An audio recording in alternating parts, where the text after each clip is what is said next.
They called me disloyal for refusing to sell everything I own. 7 months later, they finally understood why. Original post. I'm writing this because I need to get it off my chest, and honestly, I need some perspective. My family thinks I'm the villain here, and maybe I am. But let me tell you the whole story first. I'm 30 years old. I grew up in a household full of dreams.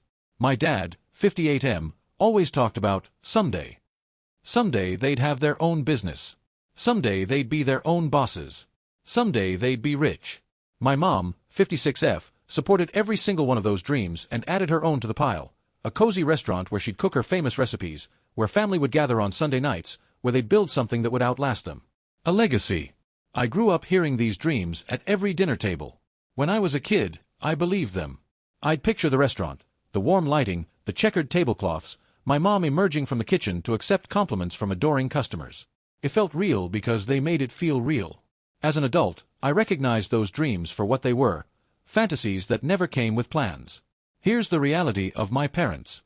My dad has worked various jobs over the years: sales, warehouse work, delivery driver. He never stuck with anything for long. There was always a reason why the job wasn't right, or why the boss didn't appreciate him. My mom worked part-time retail and spent the rest of her time perfecting recipes and watching cooking shows, imagining her future restaurant. Together they earned enough to get by, but they never saved. Never invested. Never built anything. They're now approaching 60 with almost no retirement savings. And they're still talking about someday. I took a different path. I learned early that dreams without plans are just wishes. I watched my parents struggle, watched them scrape by paycheck to paycheck while talking about the big break that was always just around the corner. I vowed to be different. I worked steadily since I was 18, lived frugally, saved obsessively. At 27, I bought a small apartment for $139,000. Nothing fancy, one bedroom, outdated kitchen, in a decent but not trendy neighborhood. But it was mine. Security. Proof that planning beats dreaming. I paid it off aggressively. Every bonus, every tax return, every dollar I didn't need for survival went toward that mortgage. Now I own it free and clear. Current market value is around $165,000. It's everything I have. My entire financial foundation. The only thing standing between me and starting over from zero. 2 months ago, my parents invited me over for dinner. They were unusually excited, practically vibrating with energy when I walked in. My dad poured wine and made a toast. "We have big news," he said, grinning. "After 30 years of dreaming, we're finally doing it. We're opening our restaurant."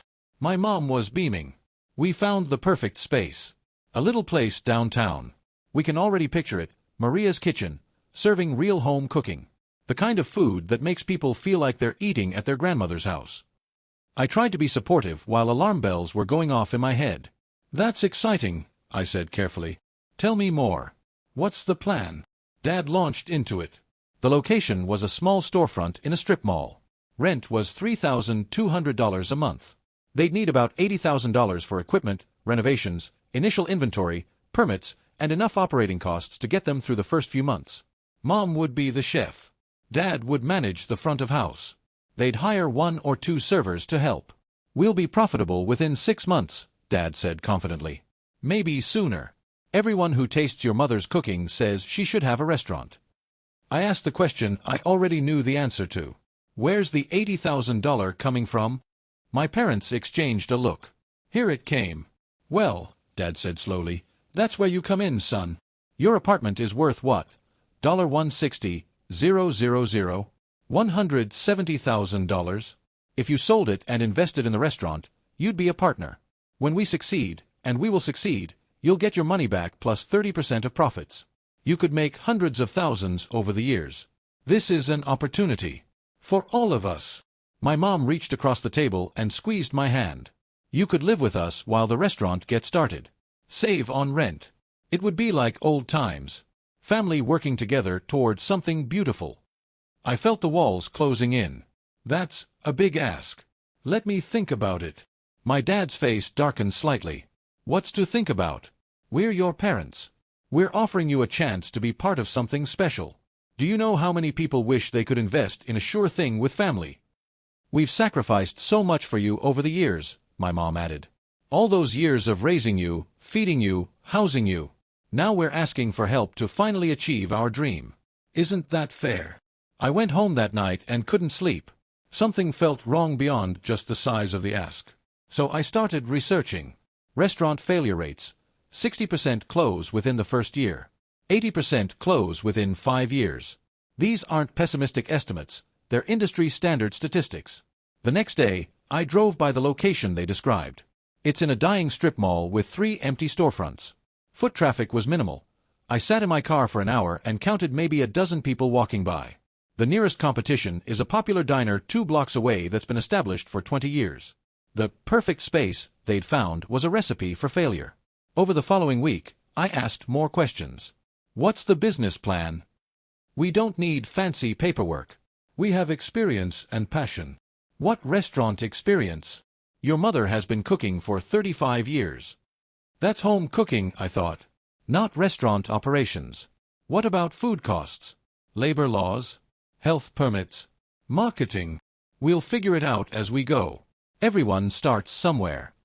I have a friend who works as a restaurant consultant. He's helped open successful places all over the city, and he's watched plenty of others fail spectacularly. I asked him if he'd look at my parents' plan, what little there was of it. I showed him the location on Google Maps, told him the rent, explained my parents' background. He took his time before responding. Then he was blunt. This is a disaster waiting to happen, he said. Bad location, no experience, no business plan, and they're undercapitalized even with the $80,000. They'd realistically need at least $150,000 to have a fighting chance, plus someone who actually knows restaurant operations running the day-to-day. Your parents would burn through that money in 6 to 8 months and have nothing to show for it. I've seen it 100 times. Passion doesn't pay rent. I sat with those words for a long time. Passion doesn't pay rent. I ran the numbers. My apartment is my entire net worth. If I sell it and the restaurant fails, which statistics and experts say it will, I lose everything. I'd be 30+ years old with nothing. No apartment. No savings. No security. No foundation to build anything else on. My parents would lose too, but they already have nothing. I'd be joining them in nothing. That's not an investment. That's synchronized drowning. I asked my parents to meet me for coffee. I brought a folder. I've done some research, I said. I want to show you what I found. My dad was immediately defensive. Research? We don't need research. We need faith. We need family support. I pressed on anyway. I showed them the restaurant failure statistics. I explained the problems with the location, the dying strip mall, the lack of foot traffic, the established competition nearby. I shared my consultant friend's assessment. This isn't a sure thing, I said. This is a huge risk. And you're asking me to bet my entire life's savings on it. My mom waved it off. Statistics are for people who don't believe in themselves. We believe. That's the difference. Your expert friend doesn't know us, my dad said. Doesn't know your mother's cooking. This is different. How is it different? I asked. What specifically makes you immune to the reasons most restaurants fail? Silence. Then my dad said, because we're a family. And families don't fail when they work together. Update 1. The fallout. The meeting didn't end well. My mom started crying softly. I've dreamed of this my whole life. Every time I cook, I imagine people enjoying my food, a place that's ours, something to leave behind. And my own son won't help make it happen. My dad stood up, his chair scraping against the floor. We're not asking you to give us money. We're asking you to invest in us. In family. If you can't do that, what does that say about you? What did we do wrong raising you that you can't support your own parents' dream? The guilt hit me like a wave. I've always wanted to please them. I've always wanted to be a good son. But I also felt the cold reality of numbers, of facts, of everything I'd learned. I want you to succeed, I said. I want you to be happy. But I can't sell my apartment, my only security, for a business plan that doesn't exist, in a location that's dying, run by people with no restaurant experience. That's not being unsupportive. That's being honest. If I had $80,000 in savings and still had my apartment, maybe we could talk. But you're asking for everything I have. And the risk is too high. My dad's face went cold. So that's your answer. Your parents come to you with the opportunity of a lifetime, and you say no because of statistics. He said the word like it was something dirty. You know what statistics don't measure? Heart. Determination. Family. We built this family with heart, not numbers. Apparently that doesn't mean anything to you. My mom wiped her eyes. Maybe we should have raised you differently. Taught you about loyalty instead of spreadsheets. They left. I sat alone with my coffee and my folder full of research that couldn't compete with decades of dreaming. They asked me to sell my apartment, everything I own, for a restaurant in a dying strip mall with no business plan. And when I said no, they called me disloyal. Apparently loyalty means financial suicide. My parents didn't call for 3 weeks. When they finally did, it was cold and transactional. Just checking in. No warmth. No asking how I was doing. No mention of what had happened at the coffee shop. I had become the son who betrayed them, the ungrateful child who had everything handed to him and couldn't give back when it mattered. Extended family heard about it, of course. Some version of the story spread, the version where I refused to help my parents open a small restaurant. No context about selling my apartment. No mention of the lack of experience or business plan.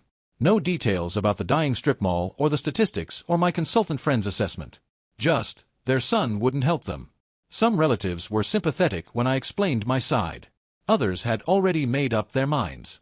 They thought I was heartless, selfish, the kind of person who puts money above family. My aunt, my mom's sister, sent me a text, "Family helps family. Your parents gave you everything. Shame on you." I didn't respond. What could I say? That I wasn't refusing to help, I was refusing to drown? Dad said, families don't fail when they work together. Actually, families fail all the time. 80% of restaurants fail within 5 years. Family doesn't change math. Love doesn't pay creditors. Update 2. They did it anyway. 4 months after our confrontation, I learned through relatives that my parents found another way. They took out loans. Personal loans, credit cards, borrowed money from my mom's sister. They cobbled together about $45,000, just over half of what they originally wanted. They opened the restaurant anyway. Smaller scale, same bad location, same lack of experience. I felt sick when I heard the news. I knew what was coming. But there was nothing I could do to stop it. They'd made their choice. The grand opening was apparently well attended. Friends and family showed up to support them. People posted photos on social media, my mom in an apron, looking happier than I'd seen her in years. My dad shaking hands with customers. Maria's Kitchen, on a hand-painted sign above the door. I wasn't invited. For the first 2 months, things seemed okay. The initial excitement from friends and family kept them afloat. Everybody wanted to support the new venture. People posted photos on Facebook and Instagram, tagged the location, wrote encouraging comments. It felt like momentum. But then reality set in, slowly at first, then all at once. Food costs were higher than expected. Restaurant suppliers don't give you the prices you find at the grocery store. My parents hadn't factored that in. They'd done their budget based on grocery store prices, not wholesale restaurant suppliers. The margins that looked comfortable on paper evaporated instantly. Foot traffic never materialized. That dying strip mall was exactly as dead as I'd predicted. People don't just wander into a strip mall with 3 empty storefronts looking for lunch. You have to give them a reason to come. My parents' reason was good food, but nobody knew about the good food because nobody was walking by to smell it or see it. Marketing. They hadn't budgeted for marketing. Didn't know how to do social media beyond posting on their personal pages. People who came once didn't necessarily come back. My mom's home cooking was good, but it was home cooking. Under the pressure of a real kitchen, with tickets piling up and servers getting frustrated and customers waiting, the magic got lost somewhere. The chicken that was amazing when she made it for Sunday dinner didn't taste the same when she was making it for the 15th time that day while trying to keep track of 6 other orders. Bad reviews started appearing on Yelp. Waited 45 minutes for lukewarm food. Service was slow and disorganized. Nice concept but poorly executed. The owner yelled at a server in front of customers. Very uncomfortable. Each review was a knife, but they kept coming. Equipment broke. The ancient fryer they'd bought secondhand gave out after 3 months. That was $2,000 they didn't have, so they put it on a credit card. Then the refrigerator started making sounds. The oven needed a repair. Every week, something else. Staff quit. Turns out managing employees is a skill, not an instinct. My dad had never been a boss before. He didn't know how to schedule, how to handle conflict, how to motivate people who were making minimum wage. The 2 servers they hired both left within the first couple months, citing unprofessional management and chaotic environment. Replacing them cost time and money they didn't have. Training new people while trying to keep the restaurant running nearly broke them. And through it all, my parents refused to see what was happening. Every setback was temporary. Every problem had a solution that was just around the corner. Every bad review was from someone who didn't understand or had unrealistic expectations. They'd burned through their initial capital in 4 months, not 6 to 8 like my friend had predicted. They were already borrowing more, adding to the credit card debt, trying to save something that was never really alive. Mom cried and said I wouldn't help her achieve her lifelong dream. Her dream had no plan, no experience, no realistic chance. I wasn't rejecting her dream. I was rejecting the fantasy that dreams succeed just because you want them to. Update 3. The collapse. 7 months after opening, Maria's Kitchen closed its doors for the last time. I heard about it from my cousin, who'd gotten it from my aunt, who was furious because my parents still owed her $15,000. The final tally of damage, $62,000 in debt. That included the original loans, the credit card debt they'd racked up trying to save the restaurant in its final months, and the money owed to my aunt. The equipment they'd bought was worth maybe $5,000 total, nowhere near enough to offset anything. The landlord kept their security deposit. The dream was dead. My parents were financially devastated. Debt they'll never fully repay. Retirement is now impossible. They'll work until they physically can't. My dad sank into a depression. He barely talked, barely left the house. My mom went into denial.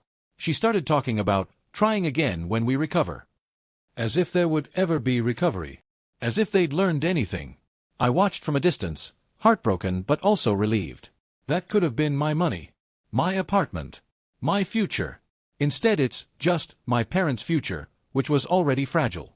They raised me to be responsible, to save, to plan ahead. Then they asked me to abandon all of that for a wish. They taught me better than they knew. I was just the first one to actually learn the lesson. Update 4. The phone call. 6 months after the restaurant closed, my dad called me. It was the first real conversation we'd had since everything blew up. His voice sounded different. Older. Tired. Like someone had let the air out of him. I've been thinking, he said slowly, about what happened. About what you tried to tell us. I stayed quiet. Let him talk. You were right. He said it like the words physically hurt. I hate saying it. God, I hate it. But you were right. We didn't know what we were doing. We just wanted it so badly that we convinced ourselves wanting was enough. I didn't say, I told you so. What would be the point? I know, Dad. I'm sorry it didn't work. I'm sorry I blamed you. There was a long pause. You tried to show us. You had all those papers, all those facts. We didn't want to see. We thought, I don't know. We thought love and hard work would be enough. That's how we were raised. That's what we believed. It wasn't quite an apology for the pressure, for the guilt trips, for calling me disloyal and suggesting they'd failed as parents. But it was something. More than I expected, honestly. Are you doing okay? I asked. We're getting by. Your mom took more hours at the store. I'm driving for one of those delivery apps. It's not much, but it's something. He laughed, but there was no humor in it. 60 years old and I'm delivering groceries. Not quite the dream we had. What about the debt? We're paying what we can. Minimum payments, mostly. The interest. He trailed off. Well, it is what it is. Your aunt isn't speaking to your mother anymore.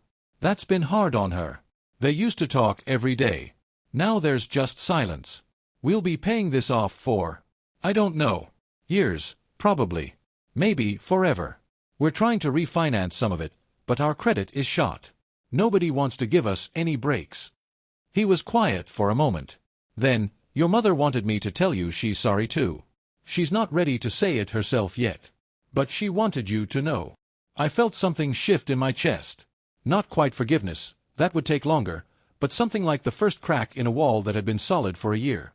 Tell her I understand, I said. Tell her I love her. I will. Another pause. You know what keeps me up at night? I think about what would have happened if you'd said yes. If you'd given us the money. We still would have failed. There's no version of this where we succeed. I see that now. But in that version, you'd be broke too. We'd have dragged you down with us. And I almost wanted that to happen. I was so angry at you for seeing what we couldn't see. I wanted you to be wrong so badly that I was willing to ruin your life to prove it. I didn't know what to say to that. I'm glad you said no, he said quietly. I hate that I'm glad, but I am. At least one of us isn't drowning. The restaurant lasted 7 months. $62,000 in debt. If I'd given them my apartment money, it would have lasted maybe 10 months. Same ending, but with me homeless too. I didn't save them by saying no. But I saved myself. That has to count for something. Update 5.